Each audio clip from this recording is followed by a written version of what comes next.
Do you count your +2s at home? And what about your -2s? In this video, I want to explain a quick technique that's going to help you integrate your new skills and new training into your actual solves. So if you're new to this channel, my name is James. I'm a movement coach specializing in the brain and nervous system. For a very long time now, it's been my job to help athletes or their coaches find small areas of weakness, basically the things that people normally miss, in order to help them with skill development and performance. And so for a very long time, I've been obsessed with the science of learning. How do we learn things better? What causes us to remember or forget things? As well as, most importantly, how do we integrate the new things that we learn into our current practices? One of the things a lot of you will be familiar with in speed cubing is the idea that you can have a certain alg set or technique or habit that is seeing you get pretty fast times right now.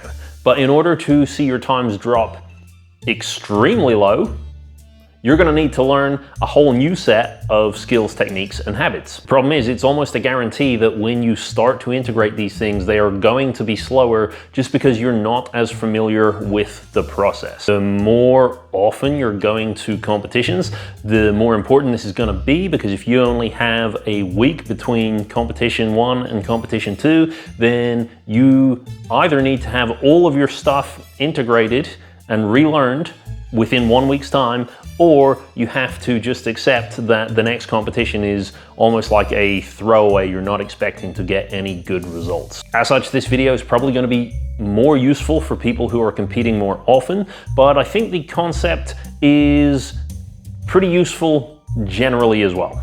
The concept itself is that of a -2. This might sound really clickbaity, but just bear in mind you could use the term literally and actually apply this to your solves. You could also use this as a more theoretical idea to help you understand when you want to implement new learning. We all know the idea of a +2. That's that really annoying moment during your solve when you put the cube down, it's one turn away from solved, and your carelessness or error is punished by adding 2 seconds onto your solve. This is a way to keep the competition playing field fair while still not being unfair when people only make very minor errors or mistakes. We're not going to disqualify their solve entirely. We're just going to recognize that it doesn't deserve to get the same recognition as the fully solved cube. So a -2 then would just flip that on its head. What if instead of punishing us for carelessness, we decided to reward ourselves in a solve for doing something that went maybe above and beyond our current skill set? So let's say I'm learning COLL, and one of the cross cases that I should know the appropriate algorithm for pops up. However, it's not the one that I would normally use for that standard OLL case. In this case, the -2 would act almost like a reward for choosing the more difficult option. It might take me a little bit longer to remember and execute that COLL case, but I then get rewarded by having some time taken off my final result. Now, just on the surface level, that might not sound like such a winning strategy.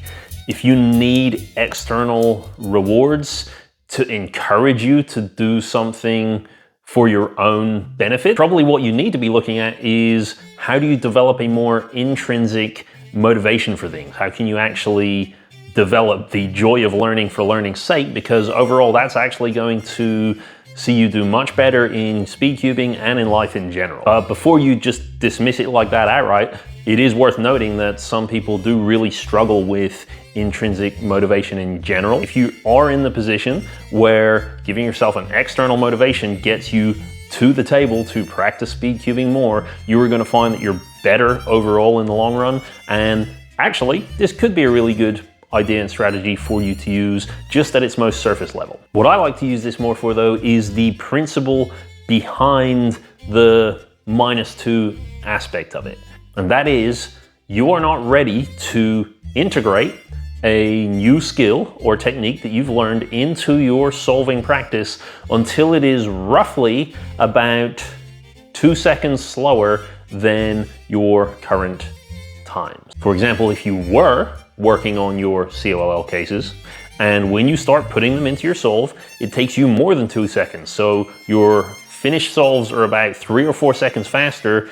In my opinion, this is not a state that is ready to be integrated into the solve. And I do say it's my opinion because the 2 seconds is kind of arbitrary. I chose 2 because we already have the concept of +2. However, there is some science behind it as well. The chemical that our brain releases to improve learning is called dopamine, something you're probably all familiar with. We've heard time and time again on social media that we're just depleting all of our dopamine levels and it's super bad for us. Well, the reason it's bad to deplete our dopamine is the chemical that hardwires our focus, our coordination, and our memory in order to accelerate the learning process. And as I've talked about in a previous video, the thing that makes dopamine really kick in is when we are just on the verge of achieving something great. What that means is it can be really, really time sensitive. You'll see this again with social media. We find that short and sweet seems to be the thing that gets people hooked. Anything longer than 15 seconds is considered far too long. And actually most people, when they swipe within the first 2 to 5 seconds of looking at the content. And what that means is if you can't get that little dopamine boost in the first couple of seconds, your brain is quickly going to start losing interest in learning the skill that you're trying to learn.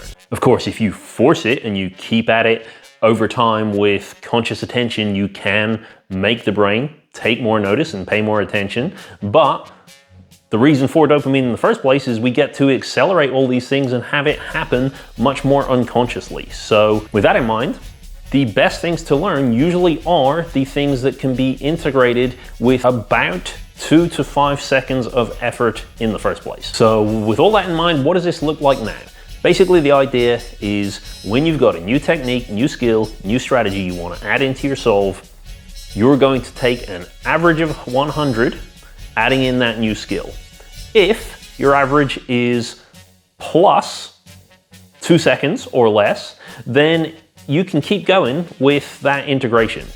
If after 100 solves you are still slower than 2 seconds above your time, then you probably need more time to practice it on the side. This has been a cool little test for me over the past year. I've been using it mostly for F2L, so things like deliberately solving into the back 2 slots first, preserving bars when I'm building the cross. Also even things like AUF recognition after PLL, although having said that, I'm still not very good at that. But that's basically it for the idea. So you can look at this any which way you want. You know, you can physically deduct the 2 seconds from your time if that helps to motivate you. You can look at it the way I've been doing it, taking that average of 100 as a litmus test for if this is something I should continue with. The benefits of that way is a lot of time you find out very quickly that it took much less time to integrate the skill into your solve. Or you could even just take it as